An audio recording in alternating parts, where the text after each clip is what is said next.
खुशामदीद नाजरीन, और यकीनन ही आज बात हो रही है शहर कराची और मुल्क की मौजूदा सूरत हाल पे तमाम इत्तेहादी जमातों के हवाले से। मुत्तहदा कौमी मूवमेंट जो अहम इत्तेहादी है, पाकिस्तान पीपल्स पार्टी की, अवामी नेशनल पार्टी और इसके साथ साथ अवामी नेशनल पार्टी के साथ साथ पाकिस्तान मुस्लिम लीग काफ और दीगर जमातें जो इस वक्त हुकूमत में अंदर बैठी हुई हैं और हुकूमत के साथ दे रही हैं। उसके साथ साथ मुत्तहदा कौमी मूवमेंट ने आज मुलाकात भी की मौलाना फजल रहमान से। फजल रहमान साहब का अहम बयान जो आपके सामने रखूंगा कि मुत्तहदा कौमी मूवमेंट की गोल मेज कॉन्फ्रेंस बुलाने से कम ये तो तय हुआ है कि जो है अब हुकूमत को कम से कम कोई ऐसी तजावीज मिल सकेंगी कि आने वाले वक्त में मिलकर कैसे इलेक्शन लड़ा जाए। और मौलाना फजल रहमान के अहम बयान, उसके साथ साथ हमने एक सवाल रखा था मुत्तहदा कौमी मूवमेंट, पाकिस्तान पीपल्स पार्टी और अवामी नेशनल पार्टी के सामने कि लोग जब यही सोचते हैं कि आप लोगों को जब भी कोई अमेंडमेंट करवानी पड़ती है तो आप ऐवानों में बैठ के सब कुछ कर लेते हैं, पर यहां पर जब आम लोगों का मसला होता है तो उस पर बात क्यों नहीं होती। ये जवाब मैं कौसर से जानूंगा, पर उससे पहले मैं ताज बंगश साहब को प्रोग्राम में शामिल कर दूं। सिर्फ ताज बंगश साहब को शामिल कर दूं। ताज साहब, आप एक बहैसियत समाजी वर्कर क्या समझते हैं कि इस वक्त तमाम जो इत्तेहादी जमातें हैं और खास तौर पे मुत्तहदा कौमी मूवमेंट और अवामी नेशनल पार्टी, जिनका अब हालिया दिनों में आपने देखा कि एक मुलाकात भी हुई, ये तासुर तो खत्म हुआ कि अवामी नेशनल पार्टी भी एक अमन पसंद जमात है और मुत्तहदा कौमी मूवमेंट भी सियासत में हरफे आखिर नहीं होता। मुलाकात होने से कम उन कुव्वतों को जवाब मिल सका कि आप क्या समझते हैं कि जो चाह रही थी कि शहर कराची जो है उसका सुकून बर्बाद रहे। बिस्मिल्लाहिर्रहमानिर्रहीम। बहुत अच्छा सवाल किया आपने।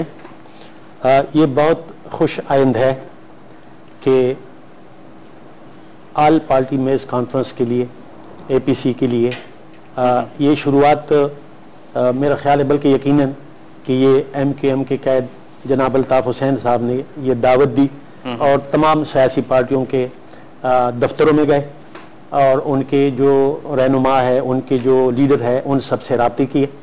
ये बहुत खुशाइंद है। और ये कि पिछले महीने वहाँ उन्होंने 9-0 पे पख्तूनों के लिए और पख्तूनख्वा के लिए एक बहुत बड़ा जलसा किया और जिसमें उन्होंने पैगाम यही दिया कि शहर के अंदर कोई पख्तून महाजर नहीं है, सब भाई है और एक दूसरे की अमलाक के और तमाम उन चीज़ों से जहाँ से शर पैदा होता है आप उनसे परहेज करें। अगर यानी कि बड़ा पुरजोर अपील उन्होंने किया और जो हकीकत है इसमें कोई मुबालगा नहीं है। मकसद ये कहने का कि हमारी जो तंजीम है मुत्तहदा बंगश ऑर्गेनाइजेशन, ये इसकी यानी कि तायद करती है और ये इसको खुशमदीद कहते हैं कि एक मसला, एक ऐसा मसला कराची के सतह पर या पूरे पाकिस्तान में तो है, लेकिन कराची एक पाकिस्तान का बहुत बड़ा शहर है और उस शहर के अंदर अक्सर जो हुकूमत के अंदर पार्टियां हैं उन्हीं से सवाल ये किया जाता था कि आखिर क्या वजह है कि आप लोग तमाम पार्टी जो है हुकूमत में भी हो और शहर के अंदर आप ये दावी भी करते हो कि हमारी बहुत बड़ी अक्सरियत है, हमारे बहुत कारकुन है। तो लिहाजा ये जो मसाइल है कराची के दिन ब दिन जो बढ़ रहे हैं ये कम क्यों नहीं हो रहे हैं और अमन कायम क्यों नहीं हो रहा है। तो लिहाजा ये है कि हम तो अब आप समझते हैं कि ये एक अच्छी बात है कि कम से कम जो है मुत्तहदा कौमी मूवमेंट या अवामी नेशनल पार्टी की जो अब बातचीत हुई है और जैसे बशीर जान भी कह रहे हैं कि हरफे आखिर सियासत में नहीं होता और हम अमूमन पाकिस्तान के इशू और नेशनल इशूज पे मुलाकात करते रहते हैं। अफ्तार साहब, मैं तो ये कहता हूँ कि जो गुज़श्ता हालात कराची के गुजरे चंद सालों से या काफ़ी अरसे से और जो बहुत मुश्किलात थे और बहुत ही ख़राब हालात थे, उसके हवाले से अगर देखा जाए तो मैं कहता हूं कि एक लिहाज से लड़ाई थी और ये पता नहीं था कि कौन क्या करता है, किसके एजेंडे पे कौन क्या काम करता है, लेकिन लिहाज से लड़ाई थी और उसमें कितना जानी नुकसान हुआ, माली नुकसान हुआ, मुल्क की बदनामी हुई। तो लिहाजा ये बहुत अच्छा हुआ कि इन पार्टियों ने आपस में ये जो कॉन्फ्रेंस हो रही है और इनके लिए ये जा रहे हैं, ये बहुत अच्छी बात है, इनकी जिम्मेदारी है। अब अवामी नेशनल पार्टी ने शायद फैसला नहीं किया। देखिए, बात ये है कि ये एक तजवीज है और अच्छी बातें होगी, लेकिन मैं आपको अब ये बताऊं कि कराची में जो टारगेट किलिंग या कत्ल और औरतगिरी हो रही है सियासी पार्टी की बुनियाद पे नहीं हो रही। मिसाल के तौर पर रिसेंटली 4 दिन पहले या 5 दिन पहले इनके मोहल्ले में 5 आदमी कत्ल हुए और 8 जख्मी हुए इनके इलाके में। उन्होंने ANP थी और न MQM था। तो मेरे कहने का मकसद 5 अपराध एक वक्त में, एक मिनट में 5 अपराध कत्ल हुए और 8 जख्मी हुए और पूरा हाईवे बन रहा, तो उसमें तो न ANP शामिल थी और न जो है MQM शामिल थी। तो कराची में लाकानूनियत की इंतहा हो चुकी है। अब ये लोग आड़ ले रहे हैं। हमारे गोश्त बेचने वाले थे, मैं बात करता हूँ जरा, फिर आप अपने नंबर पर। वो पश्तो बोलने वाले या अफगानी थे, मतलब पश्तून, और दूसरी तरफ अगर ये दूसरी तरफ भी पुख्तून थे अगर वो दूसरी तरफ खुदा न ख्वास्ता कहीं उर्दू स्पीकिंग होते या ये दुकानदार उर्दू स्पीकिंग होता तो फौरन ये इल्जाम आ जाता कि कहते और ये मैं आपको एक मिसाल दे रहा हूँ, बहुत सारी मिसालें, लेकिन ये इनकी बाजार की मिसाल है जो यहाँ जहां पर ये रहते हैं। 4 दिन पहले हाई टाइम हो गया है कि अब समझ लिया जाए कि आपस में लड़े ना और मिलजुल कर इस मसले का सेटल करें, क्योंकि तीसरी कुव्वत जो एक तालिबान ले लें, आप जो भी तीसरी कुव्वत ले लें, लोग ऐसे भी आ जाते हैं जो उसको खराब करने की कोशिश करती है, आपस में भाइयों को लड़ाने की कोशिश की जा रही है। और इसको अब हाई टाइम हो गया कि हम सबको समझ लेना चाहिए इस पे हाईलाइट कर करके थक गए। ताज साहब जिस तरह ये फरमा रहे थे बशीर जान साहब के, अभी जो आपके हालिया दिनों में हमने भी देखा और खबर भी हमने मुख्तलिफ टीवी चैनल्स पे देखी भी और हमने भी जलाई कि सुपर हाईवे पूरा बंद रहा और उधर जो है ना हुकूमत को, रेंजर्स को, पुलिस को तलब किया गया और वहां पे, और इन्होंने बड़ी अहम बात की। तो अच्छा हुआ कि दोनों जो ग्रुप थे जो आपस में लड़े उनकी कोई भी मसला था तो वो पख्तून पर, खुदा ना खास्ता कोई एक तरफ दुकानदार भी उर्दू स्पीकिंग होता तो ये बात हो जाती कि ये मुत्तहिदा कौमी मूवमेंट के थे और ये पख्तून थे अवामी नेशनल पार्टी के। देखें जी, बदकिस्मती ये है कि सन 1986 में एक ऑपरेशन हुआ था, वो सोराब गोट का ऑपरेशन था, ठीक है। उस ऑपरेशन की वजह बुनियादी ये थी कि वहाँ मंशियात फरोश है और मंशियात फरोशों के खिलाफ बहुत बड़ा ऑपरेशन किया।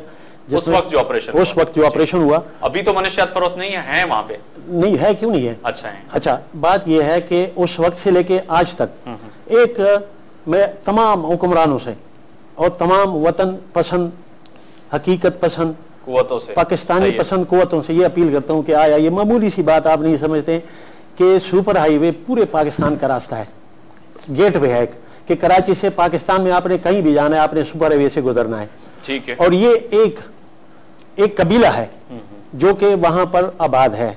और हकीकत यह है कि अगर सियासत के हवाले से देखा जाए तो लोग ज़रा दब के बात करते हैं, ज़रा संभल के बात करते हैं कि हमने कल वोट लेना है, लेकिन मैं ये कहता हूं कि पाकिस्तान को तबाह बर्बाद कर दिया। कराची से जो बसें निकलती मामूली सी बात पे जाके हाईवे बंद हो जाता है और उसमें लूट मार के लिए लोग आ जाते हैं, औरतों से ज़ेवरात तक उतार देते हैं, औरतों की बेहुरमती कर लेते हैं। कितने कत्ल हो गए। सन 86 से सुपर हाईवे सोराब गोट से लेके नूरियाबाद तक महफूज नहीं हुआ, नहीं है महफूज। ख्वाजा अजहर हसन साहब है। और कल भी यही हुआ कि बत्ते के ऊपर 8-10 आदमियों को गोलियां मारी जिसमें 6 शहीद हो गए और 4 अभी भी अस्पताल में पड़े। जी जी, वो न एनपी वाले नहीं है, नहीं एनपी वाले नहीं है, पख्तून। तो मेरे कहने का मकसद ये कि वो कोई पार्टियों का झगड़ा नहीं है, पार्टियों अगर वहां पर वो भी झगड़ा है दो फरीकों का, दो मैं कहता हूं कि दो मफाद परस्तों का झगड़ा होगा, लेकिन शुक्र यह है कि उसमें ना कोई उर्दू स्पीकिंग वहां पर जख्मी हुआ, ना कत्ल हुआ, ना कातिल उर्दू अलग अलग अगर होते तो ये बात तो फौरन आ जाती। तो मेरे यहां पर कहने का मकसद ये कि कराची की बदअमनी की कई वजूहात है। हम अगर मिल बैठ के बैठते हैं तो हम हुकूमत में, लोगों ने हमें मैंडेट दिया, इसीलिए हमारी जवाबदारी बनती है, बाकी लड़ाई हमारी नहीं। ख्वाजा अजहर साहब आप हमें सुन पा रहे हैं? सही आवाज आ रही? ख्वाजा साहब आप तक सही आवाज आ रही है हम लोगों की? जी थोड़ी कम आ रही है। ख्वाजा साहब की आवाज शायद नहीं आ रही सही। अगर ख्वाजा साहब पे सही आवाज आ जाए तो यकीनन ही हम उनसे भी बहुत से सवाल कर रखेंगे। कौसर बात वही है कि ये बड़ी अच्छी बात है कि खुदा ना खास्ता कहीं भी एक तरफ से उर्दू स्पीकिंग होते हैं या इसको भी हटके बात करते हैं तो शहर में तो यही हो जाता है कि किसी से भी कोई भी प्रॉब्लम हो जाती है तो वो या तो एमक्यूएम पे बात डाली जाती है या नेशनल पार्टी पे डाली जाती है, या फिर जब हम आपसे सवालात करते हैं आप रहनुमाओं से, हमारे लिए सब काबिल एहतराम है, तो फिर ये तीसरी कुव्वत की बात आ जाती है। तो हम कातिल कहाँ ढूंढे? देखिए मैं समझती हूँ हर पार्टी, हमने कभी किसी पे इल्जाम नहीं रखा। क्यों नहीं रखा? क्योंकि हम समझते हैं ये पार्टीज इन्वॉल्व ही नहीं है। आप देखें मेरे कायद ने ये एक चीज निकाली है, कंसेंसस, मिलजुल कर सियासत करनी है, मिलजुल के पाकिस्तान को संभालना है। सियासत में मिलजुल के पाकिस्तान को संभालना है, आपस में लड़कर पाकिस्तान का अमन खराब नहीं करना है। तो हम तो ये समझते हैं कि जितनी भी पार्टीज हैं, कोई पार्टी ये नहीं चाहेगी कि अमन खराब हो उस जगह पर जहां पर वो खुद रहते हो, जहां उनके घर हो, जहां उनके बच्चे हो, जहां उनकी फैमिली हो, तो कोई पार्टी ये नहीं चाहती। प्लस ये कि आप देखें क्रिमिनल एलिमेंट को हर पार्टी ने ये कहा हुआ है कि हम अपनी पार्टी से निकाल फेंकना चाहते हैं। जी। और ख्वाजा साहब आप तो हमें सुन पा रहे हैं? शायद अभी टेक्निकल कुछ वजूहात की बिना पे हमारे साथ ख्वाजा साहब तो थे लाइन पर। अभी अगर ख्वाजा साहब आप हमें सही सुन पा रहे हैं?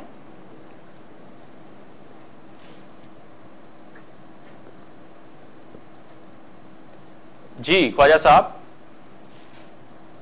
तो आप ये देखें कि एमकेएम ने एक बिल पेश किया है कि जितने भी आर्म्स वगैरह हैं उसको हम खत्म कर दें, ये सियासत ही खत्म कर दें, या ये चीज हम अपने में से निकाल के कराची को पाक कर दें आर्म्स से।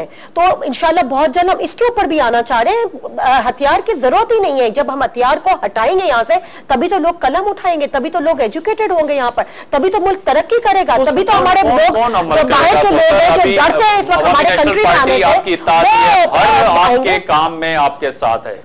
इनको तो ये भी हम तनकीद करते हैं कि जी आप हर जो है पाकिस्तान पीपल्स पार्टी का जो भी अच्छा या बुरा काम जो भी आप उनको साथ खड़े हैं, पीछे नहीं हटे। नहीं, बिल्कुल हमारे साथ है। कोई बुरा काम तो कोई पार्टी नहीं करती, बुरा काम कोई पार्टी नहीं सकती। जो 18 करोड़ जितने भी अमेंडमेंट आई है, जितने भी वजीर आजम आए, हमारे साथ है, सब पार्टी का पाकिस्तान हमारे साथ है, पूरा पाकिस्तान। एक पार्टी है, दो पार्टी नहीं, सब पूरा पाकिस्तान। एक करारदाद जो है वो असेंबली में आई है डी वेपनाइजेशन के हवाले से पूरे मुल्क के लिए, तो हम कहते हैं कि वो बहुत अच्छी बात है। अगर इस तरह हो जाए तो ये बहुत अच्छा है। पूरे मुल्क में असला नहीं होना चाहिए, लेकिन अगर कहीं पर ज़रूरत है या मुश्किलात है या मुसीबत है, देखें ऐसा नहीं है कि असला कोई खुदा ना ख्वास्ता, वरना हम दुनिया में जब सीना तान के चलने इसलिए चलते हैं कि जी हमने एटम बम बनाया है, वो भी एक असला है। तो हमने ये कहा कि एटम बम का बशीर जान साहब और इस पिस्टल का फर्क है ना। तो मैं ये कहता हूं दुश्मन के लिए मैं ये कहता हूं वो भी इंसान होते हैं जिनके लिए बनाया दुश्मन अल्लाह मुराद है कि अगर खुदा ना खास्ता आपके मुल्क पे कोई हमला करे, लेकिन के लिए बनाया अगर कहीं उठा के, मेरे यहाँ कानून है, मेरे यहाँ आईन है, मेरे यहाँ लॉ है। मैं जो बता रहा हूँ आपको ये है, हमारी ये तजवीज़ है कि अगर पूरे मुल्क में मुमकिन ना हो या कोई मुश्किलात पेश आ रही हो, अगर किसी इलाके में असले की जरूरत हो तो कराची से ये शुरुआत की जाए, कराची में डीवेपनाइजेशन किया जाए। क्योंकि देखो एक बात आपको और बताऊं, कराची में इस वक्त अगर जराइम हो रहे हैं तो कराची के हर हिस्से में हो रहे हैं, कराची के हर कौमियत में हो रहे हैं, कराची के हर सियासी पार्टी में हो रहे हैं।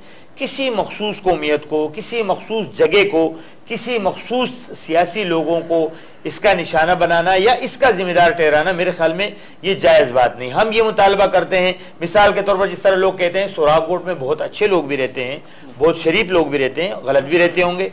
इसी तरह आप लालू कैद को ले ले, इस तरह आप करीमाबाद को ले ले, इस तरह बनारस को ले ले, तो हम ये कहते हैं कि क्रिमिनल कहीं पर भी हो, गलत आदमी कहीं पर भी हो। एक मिनट मेरी बात सुन लेंगे भी ना। हम कहते हैं साहब आप सही सुन पा रहे हैं हमें? जी मुझे आवाज आ रही है। ख्वाजा साहब क्रिमिनल कहीं भी उसको मार भगाएं और क्या? जी ख्वाजा साहब आप सही सुन पा रहे हैं हमें? मुझे आपकी आवाज आ रही है? जी जी अभी हम तक आवाज पहुंची, बहुत शुक्रिया ख्वाजा साहब। ख्वाजा साहब बात हो रही है पाकिस्तान के मौजूदा सूरत हाल और आपने जो गोल मेज कॉन्फ्रेंस की तजवीज दी है उस पे, और उसके साथ साथ शहर कायद पे बात हो रही है कि शहर कायद भी रमजान, पिछले साल भी हम बात कर रहे थे, इस साल भी वही बात है। रोजाना खबर आती है 8-9 बंदों की हलाकतें, उसमें पख्तून, उर्दू बोलने वाले, सिंधी बोलने वाले, बलोची बोलने वाले, मिनी पाकिस्तान कहा जाता है ख्वाजा साहब कराची को। कैसे ये मसला हल होता हुआ नजर नहीं आ रहा है? इत्तेहादी तमाम आप मिलजुल के बैठे हुए हैं। जी हाँ बिल्कुल, आपने बड़ी एक दर्दनाक वाकयात याद दिलाती है। गुज़िश्ता साल में 38 लोगों को ज़िबा कर दिया गया था जी, और इसी रमजान के महीने में नाम नेहाद दहशतगर्दों को सरकारी सरपरस्ती ने असला प्रोवाइड कर कराची में कश्तो खून का बाजार गर्म किया। और यही वजह है कि न सिर्फ पुलिस, लॉ इन्फोर्समेंट एजेंसी जो डीमोरलाइज हैं, बल्कि उन कातिलों का गिरफ्तारी तो दूर, आज पूरा कराची भत्ताखोरी और जगह जगह यहाँ पर दहशतगर्दी, स्टेट क्राइम की वजह से पूरी दुनिया में बदनाम होता है। ख्वाजा साहब एक बात आपने बड़ी बिल्कुल जो है दुखी अंदाज में कही कि सरकारी सरपरस्ती में नाम नेहाद लोगों को असला दे के कराची के शहरियों पे वो कार्रवाई करवाई गई। ख्वाजा साहब बिल्कुल, तो क्या ये बात मैंने कोई अनोखी कही? क्या मेरे लिए अनोखी है सर। आप इत्तेहादी हैं, पाकिस्तान पीपल्स पार्टी आपकी इत्तेहादी है, अवामी नेशनल पार्टी आपकी इत्तेहादी है। कराची और पाकिस्तान के लोगों के लिए बड़ी अनोखी बात है, इसीलिए मैं जानना चाहूंगा अगर इसको थोड़ा वाज़ेह कर बताएं आप। नहीं, अनोखी बात कुछ भी नहीं है। टीवी पे बयानात चले 3-3 लाख क्लैशन कोकों के असला देने, गैर कानूनी असला देने, रेंजर्स के ऊपर जो अख्तर बनों पे हमले हुए, इसमें कोई अनोखी बात नहीं। अफसोस ये मीडिया के लिए अनोखी बात है। ऐसी जगह जहां कोई नहीं घुस सकता, लॉ इन्फोर्समेंट एजेंसीज को 8 दिन बुरी तरह से मारा गया, जिसमें पेशावर का सब इंस्पेक्टर और इसके अलावा 2 सिपाही शहीद हुए। 8 लोग उस 8 दिन में हलाक